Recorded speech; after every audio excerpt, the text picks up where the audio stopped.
Hello and welcome. Today I'll be doing a DIY builder gel application on my natural nails. Also, thank you for being here. Please consider subscribing. I'll upload nail content weekly.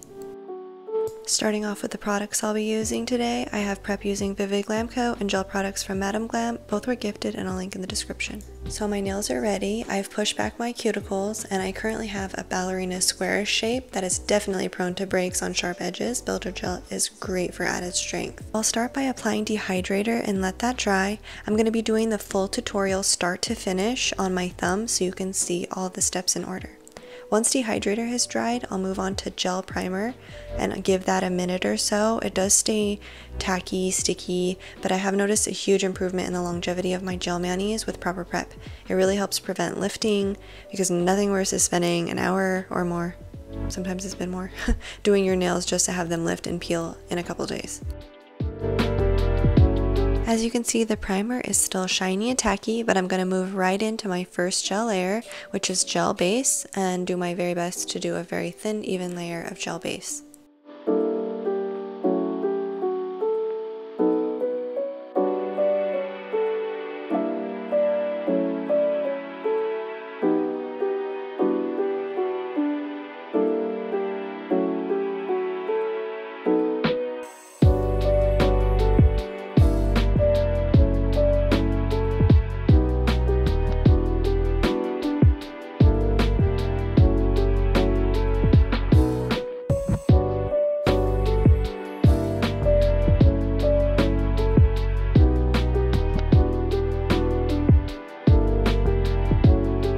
So now that my base gel layer is finished, I'm going to do a full cure in my diamond lamp.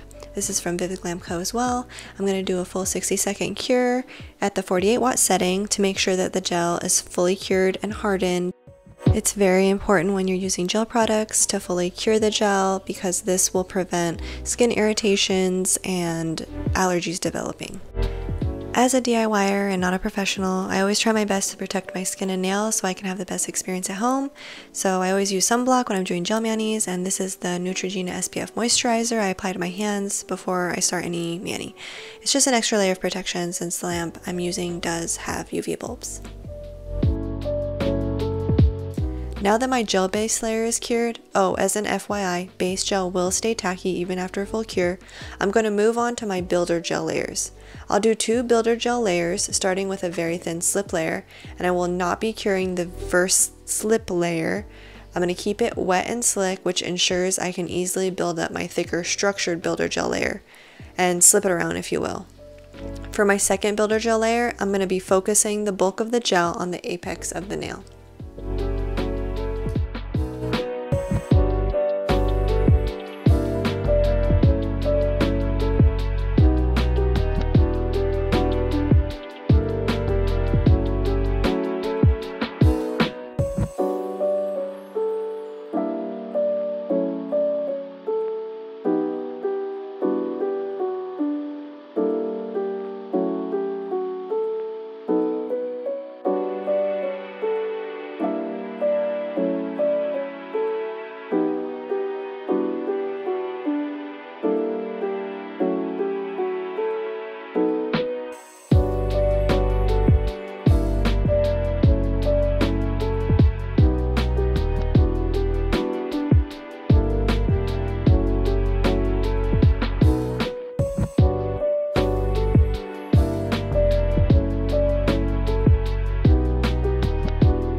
So I'm just finishing up here by capping the edges, and I just want to point out that when I do my main application, I usually leave a little bit of a gap around my cuticles. I try to be super careful and not get the gel on my skin, but this also means that I need to go in with a nail art detailer brush. So here I'm going to go in and just smooth and even out my application. I'm going to use a Butter London nail art brush. It's really thin and skinny, and it just allows me to very carefully get close to my cuticles without touching them and just have a little bit more control over smoothing out my application.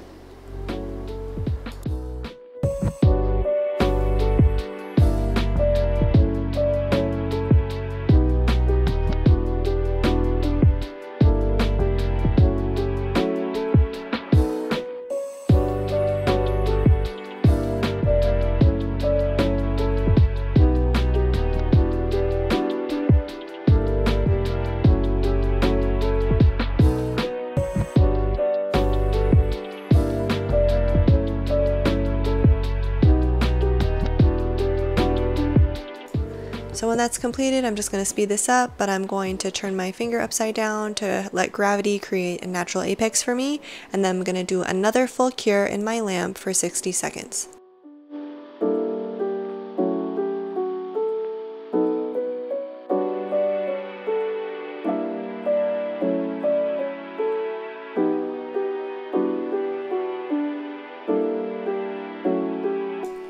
So now I'm doing a thorough look over, and I'm realizing that I want to square up my shape a little bit. So what I'm going to do is use a little alcohol and a lint-free wipe to remove the tacky layer from the builder gel.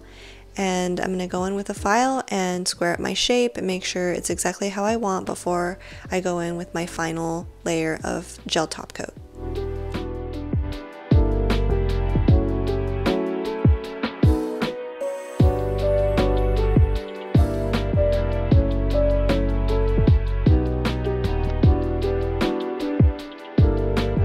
I'm going to go in one more time with alcohol and a lint-free wipe to just remove any of the nail dust from my filing so that I can make sure that I don't have any little particles in my gel top coat.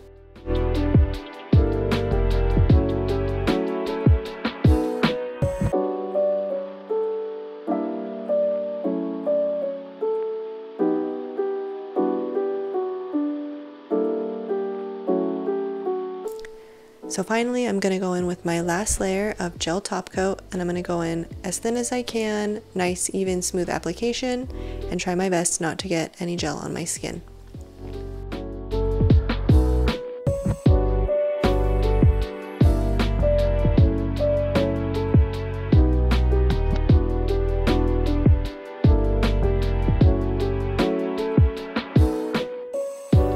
I realized that I had a little bit too much on my brush, so I'm going back and I'm just removing some of the gel off of my brush.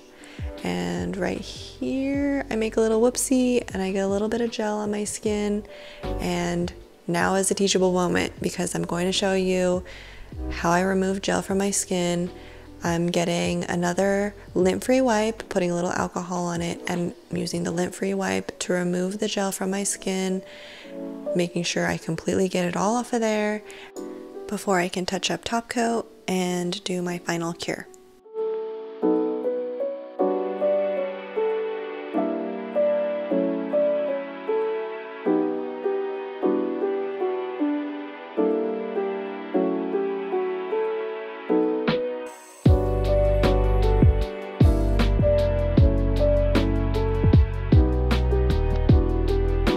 Finishing up by capping the free edge, and then I'm going to hold my finger upside down for a few more seconds to let gravity create that natural apex, and then I'm going to do a 60-second cure at the 48-watt setting. If you've made it this far, I just wanted to thank you for watching my first full-length YouTube video. Let me know any kind constructive criticisms that you might have, or comments, or special requests. Please drop them in the comments below. Alright, so now that my finger is fully cured, I'm just going to finish with the final step, which is alcohol on a lint-free wipe. I'm just going to swipe away any residual tackiness that's left on the gel top coat. Then I'm going to go wash my hands and start on my other 9 fingers that I haven't done yet. Thanks for watching.